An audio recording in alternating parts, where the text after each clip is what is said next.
کی یہ خصوصی نشست جو ہے یہ اکادمی کی ایک تازہ کتاب کے حوالے سے ہے. اس کتاب کا عنوان ہے برائے اورنگ کی کہانی. یہ چینی زبان میں لکھا گیا ناول ہے جسے ترجمہ اردو میں ترجمہ کیا انعام ندیم صاحب نے. اور انعام ندیم صاحب ہمارے ساتھ موجود ہیں. یہ میں پیش کرتی ہے آپ کا قبول فرمائی یا تشریف لائے. انعام ندیم بہت اچھے دوست ہیں, بہت عمدہ شاعر ہیں, مترجم ہیں اور اردو زبان کے استاد کے موقع میں کام کرتے ہیں. آپ کنٹینیو کریں, مجھے بھی تھوڑی دیر. ہماری یہ نشست جو رسمی نشست ہے, اس کے دوران کبھی کبھی کچھ رسمی باتیں بھی ہوتی ہیں. ان میں سے ایک اس نشست کی جہت اور اس کا پہلو یہ ہے کہ ہم کچھ کتابوں پر گفتگو کرتے ہیں. عام طور پر یہ سلسلہ بھولی بسری کتابوں کے بارے میں ہوتا ہے, لیکن آج ہم ایک ایسی کتاب پر گفتگو کر رہے ہیں جو اس حوالے سے بالکل نہیں ہے کہ ابھی تازہ تازہ پریس سے چلتا ہے اور ابھی اس میں سے تازگی کی خوشبو بھی آ رہی ہے. یہ کتاب چینی ادب کی ایک معروف مصنفہ ہیں شاو ہو, ان کی کتاب دریائے اورنگ کی کہانیاں ناول ہے. اس کا ترجمہ ہے اردو ترجمہ جو ہمارے بہت ہی معروف اور اچھے مترجم انعام ندیم صاحب نے کیا ہے. انعام ندیم صاحب کا ترجمے کے حوالے سے بہت بڑا نام ہے. ان کی کتابیں خاص طور پر ابھی ان کو ایک ایوارڈ بھی UBL ایوارڈ ملا ہے ان کے ترجمے کو. اس کے علاوہ بھی ان کے ترجمے کی میں تو بہت قائل ہوں, اور بعض کتابیں انہوں نے ایسی بھی ترجمہ کی ہیں کہ میں نے ان سے کہا تھا کہ یہ اصل سے بہتر ہے. تو اس ترجمے کی ایک خوبی تھی کہ اس میں انہوں نے ہمارے لیے ایک ایسی مانوس فضا پیدا کر دی تھی اپنے الفاظ کی مدد سے. تو اس حوالے سے جناب انعام ندیم کا یہاں آنا جو تھا وہ ہمارے لیے ایک طرح سے ایک نعمت ثابت ہوا کہ ہم نے ان کی اس موجودگی سے فائدہ اٹھاتے ہوئے اس کتاب پر ایک نشست پر اہتمام کیا ہے, جس میں بہت ہی اہم ہمارے ساتھ شخصیت موجود ہیں ڈاکٹر شکیل صاحب کی, جو خود بھی بہت ہی اچھے مترجم ہیں اور ان کی کتابوں کو بھی انعامات مل چکے ہیں, ایوارڈس مل چکے ہیں اور بہت عمدہ کام ان کا ترجمے کے حوالے سے. تو وہ کتاب پر گفتگو فرمائیں گے. ڈاکٹر فاخرہ نورین تشریف لائیں گی, وہ بھی کتاب پر گفتگو فرمائیں گی. اور اس کے علاوہ یہ چونکہ جیسا میں نے پہلے کہا کہ یہ کافی حد تک غیر رسمی ہے, تو اب ہم اسے کم از کم نیم رسمی ضرور سمجھتے ہوئے ہم اس کتاب پر بالکل غیر رسمی انداز میں کر سکیں گے. اشرف صاحب سے کہ آپ اس ناول کے حوالے سے, اس کے ترجمے کے حوالے سے, اس مترجم کے انعام ندیم کے حوالے سے. چونکہ ابھی ڈاکٹر نذیرہ کہہ رہی تھی کہ تازہ کتاب آئی ہے, تو ہم نے اس کو بھی تازہ ہی پڑھا ہے. یہ بڑی خوش آئین بات ہے کہ ہمارے ہاں جو ترجمے ہیں, زیادہ تر جو ہماری روایت ہے وہ یا تو ہمارے جو سب کانٹیننٹ کی زبانوں کے ہم نے ترجمے دیکھیں, یا پرشین یا پھر یورپین لٹریچر کے. میرا اپنا ذاتی خیال ہے, ہو سکتا ہے میں نے اتنا زیادہ پڑھا نہ ہو, کہ چائنیز زبان کے ترجمے کم ہی ہوئے. ایک بٹ صاحب کا میں نے دیکھا تھا ترجمہ ایک ناول کا 400 صفحات کا, بہت اچھا ترجمہ تھا. میری نظر سے یہ دوسرا ترجمہ ہے جو میں نے دیکھا ہے. تو ابھی ہم انعام صاحب سے پوچھنا بھی چاہیں گے کہ یہ کیسا ایکسپیرینس رہا, کیونکہ ہم بہت شناسہ ہیں, اہمیت حاصل ہوتی ہے, یہ اس سے کافی ہٹ کر ہے.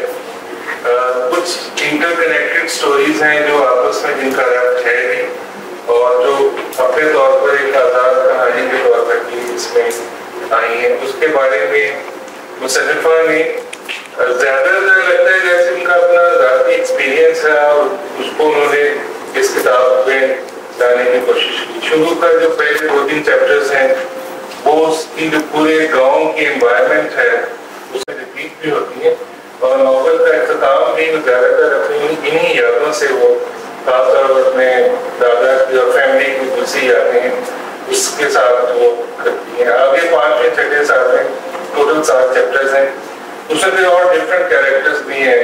क्योंकि मुसन्निफ हमारे दरमियान मौजूद है और बहुत दूर से आए हैं, तो बजाय ये कि हम बहुत ज़्यादा बातें करें, इनसे सवाल करें और इनसे हम इसके बारे में सुनना भी चाहें।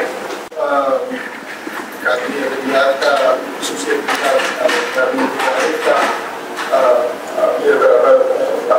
तशरीफ रखते हैं, मेरे देरीना दोस्त हैं, सलीम साहब तशरीफ रखते हैं, ये सब लोग ये जगह हमेशा अपनी होती है। और मुझे बेहद खुशी हुई कि ये नॉवेल मैंने तर्जुमा किया अकादमी के कहने पर, और वहीं से इसकी इशाअत भी हुई। पहले मैं इसकी इशाअत बल्कि इसके तर्जुमे का एक छोटा सा वाक़या आपको सुनाना चाहूँगा जो मुझे बहुत दिलचस्प मालूम होता है। आसिम भाई साहब ने एक दोस्त मुझे फ़ोन किया और मुझे बताया कि इस तरह से हम चाहते हैं कि आप हमारे लिए नॉवेल तर्जुमा करें। तो अब मेरी मजबूरी ये है कि अगरचे मैंने बहुत से तराजुम किए हैं कि 7 नॉवेलों के तर्जुमे कर दिए, लेकिन उसके बावजूद मैं शायद उनको उस तरह मुतरजुम नहीं समझता, या जैसे जिन लोगों का काम होता है तर्जुमा करना, कह लीजिए कि पेशावर तर्जुम। तो मेरा मामला ये था कि जो किताब मुझे अच्छी लगती थी खुद, तो दिल चाहता है कि अपने मुताले में दूसरों को शरीक किया जाए। तो एक ही मेयार मेरे नजदीक होता था कि अगर किताब मुझे पसंद आएगी तो मैं जरूर तर्जुमा करूँगा। तो जितनी किताबें भी मैंने तर्जुमा की थी वो मुझे पसंद थी ज़ाती तौर पे, और मुझे ऐसा लगा कि ये अगर और तारीख तक पहुँचे या हमारी जुबान में, मैं इसमें अपनी जुबान की चाशनी कर सकता हूँ पैदा या जारी कर सकता हूँ, और जब ये उर्दू में आएगी तो ये भली मालूम होगी। ये सारी चीज़ें मेरे पेशे नज़र होती हैं, तभी मैं सोच रहा हूँ कि तर्जुमा किया जाए। तो मैंने आशिकी के साथ, इंतज़ारी के साथ आसिम साहब को मना कर दिया कि मैं ये तर्जुमा शायद नहीं कर सकूँगा। तो तब इन्होंने बताया कि भाई फिर मुझे दोस्तों वाला हक होता है, वो इस्तेमाल किया गया।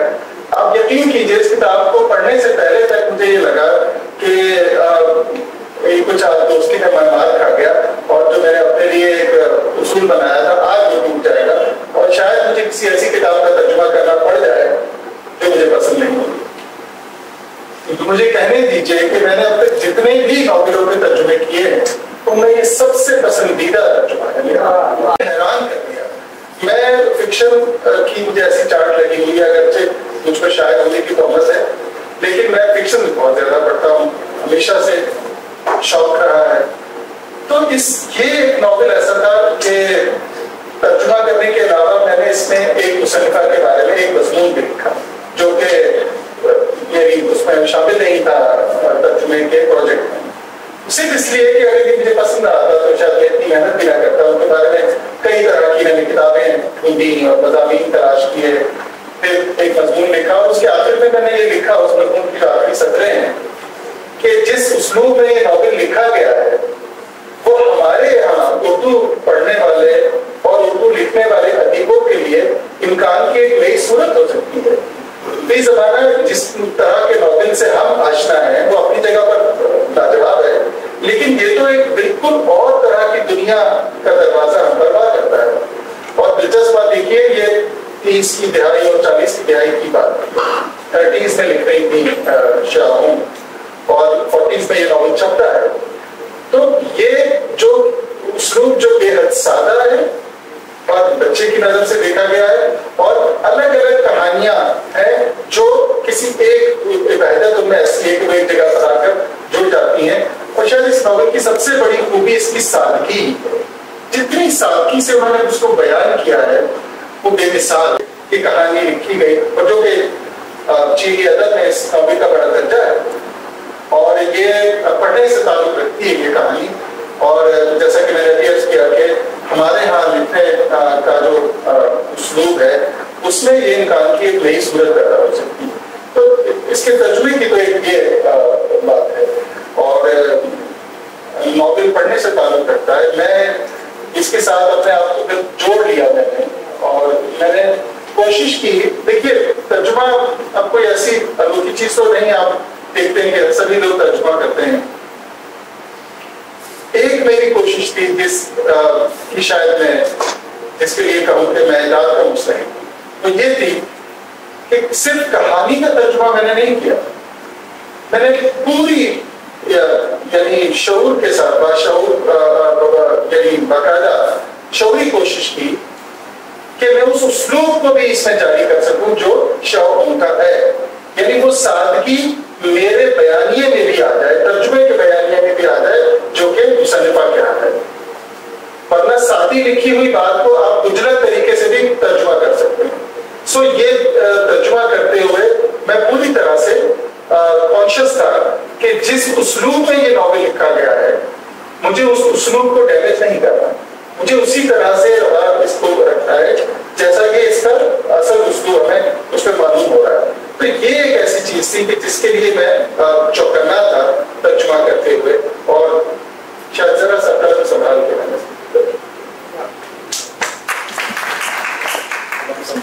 ہمیں کہ میرے دادا کو ہم کیوں کہہ سکتے، تو وہ ایک چھوٹا سا ٹکڑا میں آپ کی دعوت سے پڑھنا چاہتا ہوں۔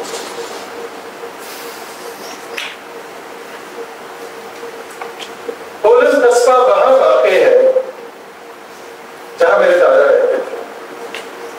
جب میں پیدا ہوئی تو وہ اپنی عمر کے 60 سال بتا چکے تھے، اور جب میں 4 یا 5 سال کی تھی تو وہ 70 سال کی ہو چکے تھے۔ ہمارے گھر کا باغ بہت بڑا تھا اور ہر قسم کے حشرات سے پٹا ہوا تھا۔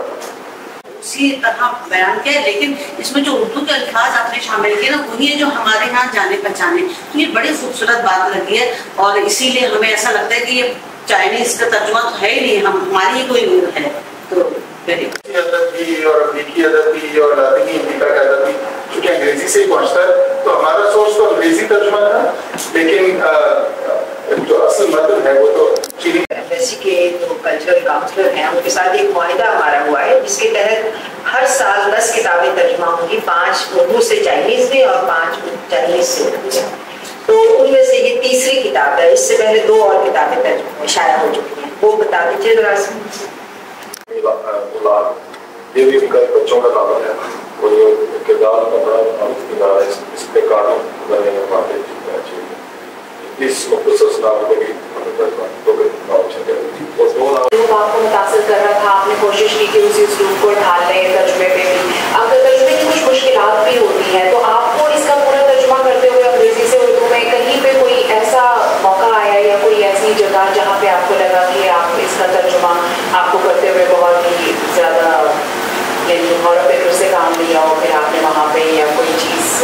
تو مجھے تو نہیں کبھی اس ناول کے، البتہ جو دوسری کتابیں میں نے ترجمہ کی ان میں بہت سارے ایسے مقامات آتے ہیں کہ جب مترجم پریشان ہو جاتا ہے اور ہمیں رک کے سوچنا پڑتا ہے، کچھ اور چیزیں دیکھنا پڑتی ہیں حوالے کے لیے، لیکن کم از کم اس ناول میں ایسا نہیں تھا، اور اس کا سبب یہ ہے کہ جس بالکل سہل انداز میں یہ ناول لکھا گیا ہے۔ یہ ایک چھوٹا سا ٹکڑا میں نے آپ کے سامنے پڑھا جس میں وہ صرف ایک بچی اپنے بچپن کے باغ کو یاد کر رہی ہے اور اپنے دادا کو، تو اور ہم سب کا بچپن ایسا ہی ہے، تو اس کو مشکل بنا کر انہوں نے نہیں لکھا۔ بچے کا دیکھنے کا جو انداز ہے اور اس کا بات کرنے کا، سوچنے کا انداز ہے، اس اسلوب کو آپ نے پڑھ لیے، یہ آسان میرے خیال کا بات نہیں۔ ناول تو یقیناً کا آسان زبان میں لکھا گیا ہوگا، لیکن آپ اس بچے کی جو سوچ ہے ڈاکٹر صاحب شاید اس وجہ سے ممکن صرف مترجم کوئی ہو تو شاید وہ یہ ڈھنگ نہیں پا سکے گا، صرف ایسا آدمی جو ترجمہ کرتا ہے انشاءاللہ مترجم ایسا نہیں کرے گا، لیکن اگر آپ خود لکھنے پڑھنے سے متعلق ہیں چاہے وہ کیسا بھی لکھتے ہوں آپ، لیکن اگر آپ کو ادب کا آپ کا مطالعہ ہے اور آپ جانتے ہیں کہ الگ الگ طرح کے اسلوب کیا ہوتے ہیں، اور ایسا کر کے مصنفہ اصل میں، اور یہ مصنفہ نے جان بوجھ کر کیا ہے، یعنی وہ جو اس میں اسلوب ہے، اور اگر میں اس کو ترجمہ کروں گا تو میں اس بات کی کوئی، میں نے اس میں کئی پیراگراف ایسے تھے جو میں نے ری رائٹ کی، میں نے پھر سے لکھا، مجھے لگا کہ یہ اس میں ذرا فارسیت آ گئی یا اس میں ذرا اور بھری ہو گیا، بوزل ہو گیا، تو اس کو ذرا اور رواں کرنا چاہیے۔ یہ لفظ تھے جو میں نے کوشش کی کہ اس میں جاری کر سکوں۔ طویل جملے، کیونکہ انگریزی میں رموز اوقاف سے بہت کام لیا جاتا ہے، اس کی وجہ سے آپ ایک طویل جملہ لکھ سکتے ہیں، بہت سی باتیں اس میں کہہ سکتے ہیں۔ اردو میں ترجمہ کرتے وقت آپ نے اس کا کیا حل نکالا؟ کیا اس کو مختلف جملوں میں توڑا یا طویل جملے کا ترجمہ طویل جملے میں؟ جی بالکل، लेकिन मतन से वफादार रहना है, एक तो ये बात है। दूसरी बात, हमारे सामने जो मतन है वो भी एक तर्जुमा है, ये एक बड़ी दिलचस्प बात है। तो मैं ये समझता हूँ कि दो जुबानें जब तर्जुमे के लिए दरकार होती हैं, इनसे वाकफियत दरकार होती है। एक तो वो जो कि टारगेट लैंग्वेज जिसमें मतन है, यानी अंग्रेजी था, दूसरी वो जिसमें आप इजहार करने वाले हैं, उर्दू। मैं ये समझता हूँ, बल्कि मैं उसकी एक मिसाल हूँ कि अंग्रेजी से आपकी वाकफियत अगर सिर्फ इतनी भर है कि आप पर मफहूम वाज़ेह हो रहा है तो भी आप शानदार तर्जुमा कर सकते। असल कारनामा तो उर्दू में है, मैं इसको इजहार कैसे करूँगा, मेरी वोकैबुलरी, मेरा ढंग, मैंने उर्दू का इतना अदब पढ़ा हो कि मुझे मुकालमा लिखना, बात, ये सारा मुझे आना चाहिए, मेरी तरबियत उर्दू में स्ट्रॉन्ग हो। ये तर्जुमा एक ऑलरेडी ट्रांसलेटेड वर्जन में है। अब जब कहते हैं, मैं आई एग्री विद यू कि हमें टेक्स्ट से वफादारी करनी चाहिए, मैं भी कोई नहीं कर रहा, लेकिन अब ये हमारे अपनी assumption है कि एक्चुअल टेक्स्ट क्या है जिससे वफादारी, ये नहीं कहते महबूब से वफादारी करें जिसको हम जानते नहीं। जैसे इस कहानी में, इस नॉवल के बारे में जनरल है कि ये एक शायराना नसर है, लेकिन हमें उसकी शायराना नसर अंग्रेजी में तो नजर नहीं आती। या जो लावेंडर टाइलर कॉर्वे वो भी कहते हैं रशियन जुबान में पोइट्री है, हम उसको बिल्कुल जो है नहीं उसको पकड़ सकते। तो एक लिहाज से बेवफाई तो हमसे हो जाए, मैं आपके व्यूज है जाहिर है कि वो बेवफाई इस तरह से बराह रास्त तो नहीं है, लेकिन इसके सिवा और कोई मुझे इस नॉवल को तर्जुमा करना है तो या फिर मैं चाइनीज जुबान सीखूं, और जिस तरह किसी अंग्रेजीदार ने इसका अंग्रेजी में तर्जुमा किया था तो जरूर उसको चाइनीज आती थी, तभी तो अंग्रेजी में तर्जुमा हुआ था। तो या तो ये काम इस पैमाने पर हो कि मुझे अंग्रेजी आती हो, चाइनीज आती हो, तो फिर इसका चाइनीज से बराह रास्त तर्जुमा किया जाए, जो कि एक मुश्किल था। दुनिया भर में आप देख रहे हैं कि सारे तर्जुमे अंग्रेजी से होते हैं, यानी दुनिया भर का अदब अंग्रेजी में तर्जुमा होता है, फिर अंग्रेजी से मकामी जुबानों में तर्जुमे होते हैं। ये है तो बिल्कुल ऐसा ही कि हर बार कुछ ना कुछ रह जाता है, और लेकिन इसका क्या किया जाए? इसका एक यही हल है कि जिस तरह अभी आपने जो अंसारी साहब की मिसाल तो बड़े लोग थे, या मोबिली का तर्जुमा करते हैं अस्करी साहब, तो हम देखते हैं कि वो ओरिजिनल से तर्जुमे का अंतर क्या है, बेमिसाल तर्जुमा है। और ऐसी जुबान, मतलब मुझे याद है कि मोबिडिक में एक मंजर है जिसमें जहाज के साथ साथ एक बहुत बड़ी जिसामत की कश्ती, वो मछली जो बह रही है, वो चल रही है, तो वो अस्करी साहब उसमें लिखते हैं कि वहां एक ढाव की ढाव मछली तैरती चली आ रही। जुबान देखिए आप, कमाल है, ये है आपकी अपनी जुबान का जादू, कैसा लफ्ज आप निकाल के लाते हैं। तो मैं तो जुबान पहचान देता हूँ, यही एक चीज है जो आप उसमें जारी करके अपने कारीन को मुतासिर कर सकते हो कि आपकी जुबान की जो चमक इस हद तक अपनी जुबान या अपनी तहजीब का लिबादा उड़ा देना है, ये बाज़ दफा कैसा फाश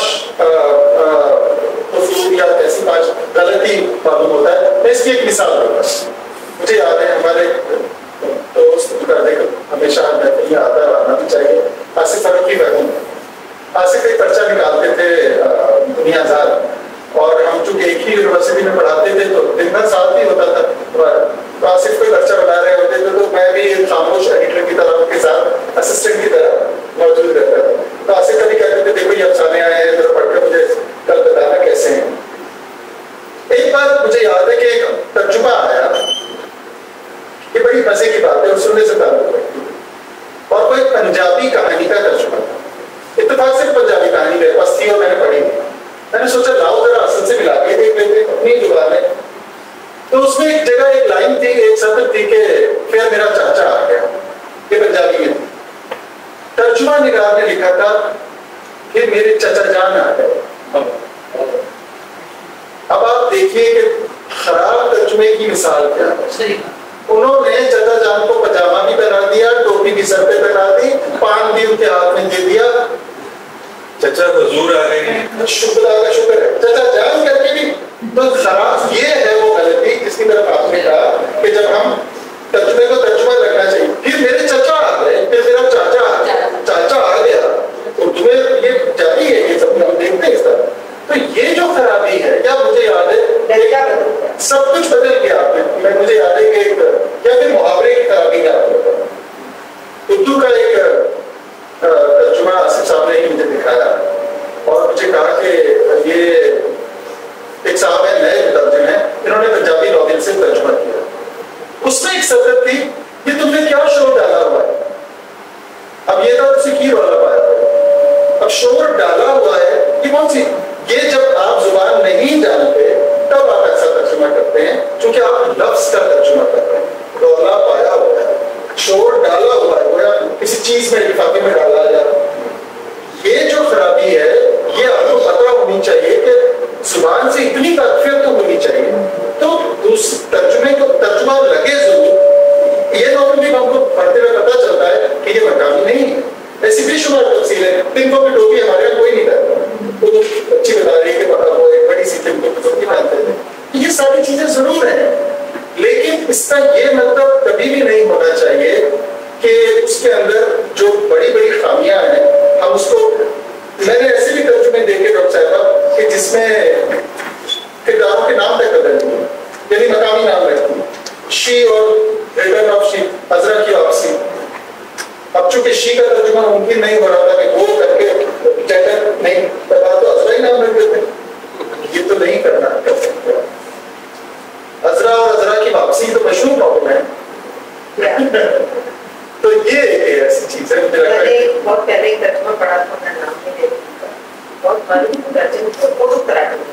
اس میں جملہ تھا آئی ایم سک, اور اس انہوں نے ترجمہ کیا تھا تم نے مجھے بیمار کر دیا.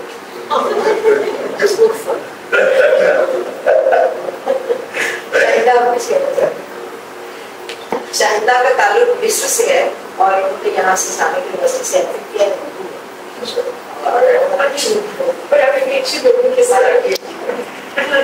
کچھ پوچھنا ہے سر, وہ دراصل محمد عمر میمن تجزیہ تنقید, تو محمد عمر میمن نے دراصل عمدہ ترجمے تھے, یہ میری رائے ہے. انہیں بھی عربی آتی تھی, مگر جب ترجمہ کیا تو انہوں نے انگلش متن سے استفادہ کیا, یعنی آپ کی طرح. لیکن تجزیہ تنقید کرتے ہوئے مجھے کافی انحراف ہوئی, اور یہ محمد عمر میمن صاحب نے جامع بوجھ کر نہیں کیا, مگر یہ انحراف دراصل انگلش متن میں تھے, یعنی دراصل انگلش مترجم نے غلط ترجمہ کیا. تو محمد عمر میمن کی غلطی یہ تھی کہ انہوں نے نظر ثانی نہیں تھی, حالانکہ انہیں عربی بھی آتی تھی. تو آپ کی مطلب کسی اور نے ترجمہ پر نظر ثانی کی؟ میرے ترجمے اردو والے اکیڈمی کی تو یہ روایت ہی ہے, یعنی ہم جب کوئی کتاب ترجمہ کر کے دیتے ہیں یا کسی بھی طرح کی کوئی کتاب ہوتی ہے تو وہ ایک سیکنڈ اوپینین کی کتاب جاتی ہے. پھر اس کتاب کا تو ایک معاملہ یہ تھا کہ نہ صرف یہ کہ اس میں یہاں سے مقامی طور پہ شاید کسی نے نظر ثانی کی, میں نے نام نہیں دیکھا تھا, ڈاکٹر ریاض عادل نے, اور پھر چینیوں نے چینی سفارت خانے والوں نے بھی نظر ثانی, اور انہوں نے 2-3 مقامات ہمیں مجھے بتائے جو کہ ڈاکٹر صاحب نے مجھے ای میل کے ذریعے سے بھیجے کہ یہ 2-3 مقامات ایسے ہیں کہ جو وہ اس پر چاہتے ہیں کہ اس کو آپ وضاحت سے بیان کریں یا اس کو ایسے کرنا ہے. تو یہ بالکل ہے, کیا ایسا ہوتا ہے اور یہ ہونا بھی چاہیے. 3-4 ترجمے میں نے پڑھے, بہت ہی شاندار, اور ہم تو پرانے دوست ہیں. اس وقت کے دوست ہیں جب میں ناول نگار نہیں تھا اور یہ مترجم نہیں تھا, تو میں شاید بہت ہی عمدہ لگ رہا ہے کہ کتنے بھی ابھی ترجمے ہیں. اس میں آپ نے تھوڑا سپورٹ کیا لفظی ترجمہ کو, جب لفظی ترجمہ کریں گے تو اس سے تو پڑھنے والے کو مزہ نہیں آئے گا. محاورہ ترجمے کے لیے ضروری ہے کہ آپ کو اصطلاحی معنی بھی آتے ہوں. لفظی معنی سے تو بات نہیں بنی, اصطلاحی معنی آتے ہوں گے تو وہاں پر بندہ دیکھ سکتے کہ اگلا کا مقصود کیا, مقصد کیا, اس کی روح کیا ہے. اس تجویزیت لاتے ہیں, جب آپ علامات لاتے ہیں, آپ جب بچھاتے ہیں تو آپ چھوٹی سی 10 صفحے کی چیز آپ ایک لائن میں بھی بیان کرنا ہوتا ہے, تو وہ بھی ایک آرٹ ہے. اب آرٹ جو ہے وہ 2 قسم کا ہوتا ہے. ایک تو وہ آرٹ جیسے ہم میک اپ کرتے ہیں, جیسے ہماری خواتین میک اپ کرتی ہیں किसी ने सादा मेकअप कर दिया, किसी ने खाली पाउडर सुखी लगा ली, किसी ने और आगे ब्यूटी पार्लर तक दुल्हन। ठीक है, मेकअप वो होता है कि आप बाहर निकले, धुआं आपके मुंह में पड़ा, चेंज हो गया, या धूल आपके मुंह में पड़ी, या ये आंधी तूफान आते हैं तो आपका, तो ये आप अगर ये भी कोई हो जाता है, किसी से हो जाता है, तो आप उसकी जो मुखाफत कर रहे हैं ना कि जी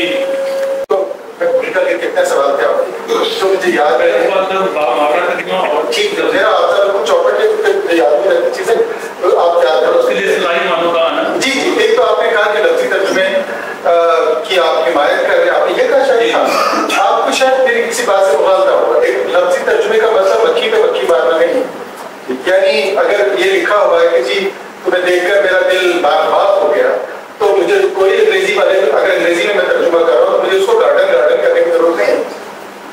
आप लफ्ज़ी तर्जुमा ये है जो कि गूगल ट्रांसलेट करेगा।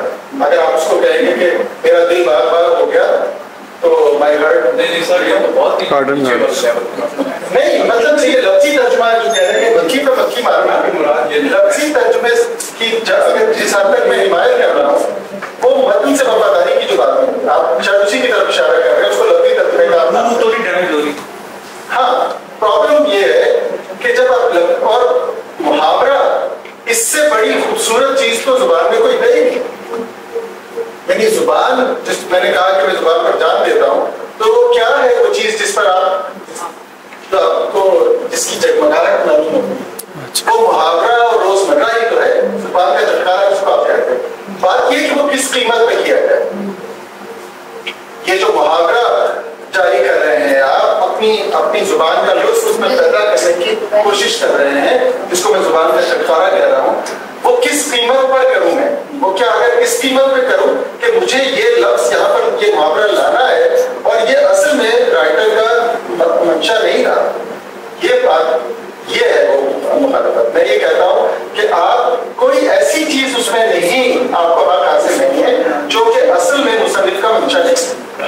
दूसरा सवाल, हाँ, आपने कहा कि आपने सादा बयानी को बहुत ग्लोरीफाई किया है और आपने उस चीज को जरा बुरे लफ्जों में याद किया है कि तजवीज़ और इबहाम, जो कि बहुत, देखिए मैं खुद भी बुरा भला शायर हूँ, मैं बहुत अच्छी तरह जानता हूँ कि इबहाम क्या कैसे मानी पैदा कर सकता है, तजवीज़ कैसे डायमेंशन पैदा कर सकती है, मुझे इसका बहुत अच्छी तरह से होता है।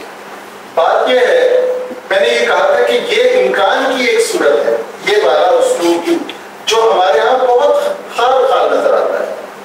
जो वो चीजें अपनी जगह पर है, उनकी खुदा न खास्ता तनकीद करना मकसूद नहीं है। बात यह है कि जिस तरह से ये नॉवेल लिखा गया है, ये जो मुसन्निफा का मंशा था बच्चे की नजर से दिखाना, तो बच्चा तो मासूम ही होता है, उसने अगर वो बच्चे के जरिए से उस फलसफियाना बातें हमें सुनाती तो वो बहुत मसनूई मालूम होता। फिर शायद ये नॉवेल इस तरह, वो शुरू भी ये नॉवेल एक 10 साल की बच्ची करती है और खत्म भी एक 10 साल की बच्ची करती है।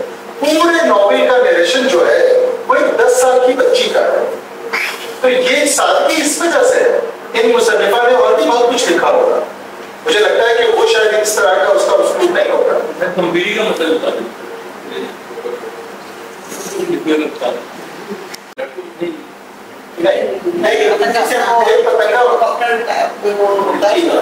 हेलीकॉप्टर कहकर मैं आपकी मुश्किल जी उसको नहीं, और ये पानियों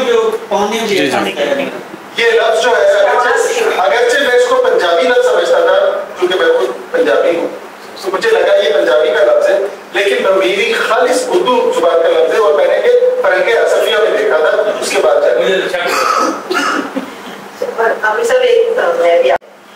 इब्हाम से, तजवीज़ से, अलामत से उसमें मतन में गहराई पैदा होती है, लेकिन ये काम मुसन्निफ का है, तर्जुम का नहीं। अगर मुसन्निफ ने उसमें मत, अलामत, तजवीज़ इस्तेमाल की है तो तर्जुमा करने वाला उसका तर्जुमा करेगा, लेकिन अगर मुसन्निफ ने नहीं की तो तर्जुमा करने वाला उसको पैदा नहीं करेगा। बात मुसन्निफ की है कि उनका जो नावल था मुसन्निफ का सादा ठीक है, मगर क्योंकि वो नॉवेल एक बच्चे की ज़बान से है, कॉम्प्लेक्सिटी तभी जो है ना इसका वो होगा, ये राइटर की चॉइस है, उसका प्रिविलेज है और ये उसकी टेक्निक हो सकता है, वो उस चीज में ज्यादा महारत से कर सकता है। तो यही बात करें, देखिए इस नस्ल निगार को तो मैं इस वक्त पहचान पा रहा हूँ क्रेडिट पे नॉवेल्स भी हैं, कहानियां भी हैं, जो जाने माने फिक्शन निगार आज इस छोटी सी बस में बैठे थे। तो इसका सबसे अच्छा जवाब तो यही लोग दे सकते हैं कि तहरीर आपको बताती है कि आप कौन सा उसमें इख्तियार करें। लिखने वाला जब उसको सोचता होगा तो वो फैसला खुद करता है, क्या वो इबाम के साथ, तजरीद के साथ या और भी किसी टेक्निक के साथ भी उसको लिख सकता है। क्यों आखिर उसने ये इंतखाब किया? इसलिए कि वो समझता है कि यही सबसे मुनासिब है ताकि आम लोगों तक बात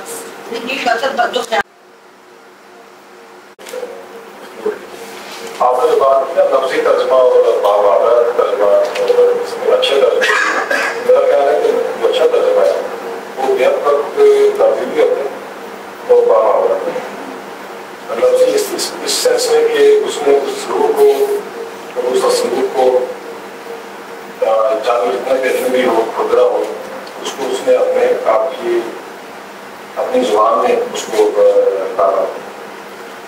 और बामाना इसलिए कि आप उसको जो आप लेके आ रहे हैं, तर्जमा लेके आ रहे हैं, वो एक डाइजेस्टेबल बनाने के लिए आपको कुछ ना कुछ आपकी अपनी जुबान में तो रखना पड़ता है। तो मेरे पर वो लफ्ज़ भी होगा और बामाना भी होगा। अगर वो सिर्फ बामाना है तो वो असल के साथ उसका ये ताल्लुक कमजोर हो जाएगा, और असल लफ्ज़ी है तो फिर वो जो उसकी डाइजेस्टिबिलिटी है, उसका काबिल हज़म होना है, उसमें हमारी एक और भी चीज़ है लफ्ज़ी तर्जुमे में, तर्जुमे की अगर बात करें उस बदल में भी तो मुहावरे हैं, यानी वो भी तो एक अदबी तहरीर है, उसमें मुहावरा शामिल है। मुहावरे का लफ्ज़ी तर्जुमा कैसे किया जा सकता है? ये मुमकिन ही नहीं।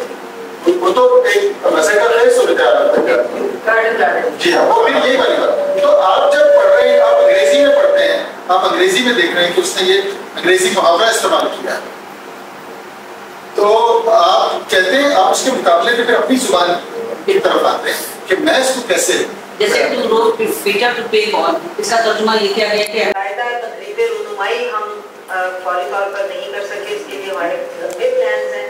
इस वजह से हमने सोचा कि उनकी यहाँ मौजूदगी से फ़ायदा उठा के कम अज़ कम एक इब्तदाई गुफ्तगू हो जाए ताकि लोगों को मालूम हो जाए।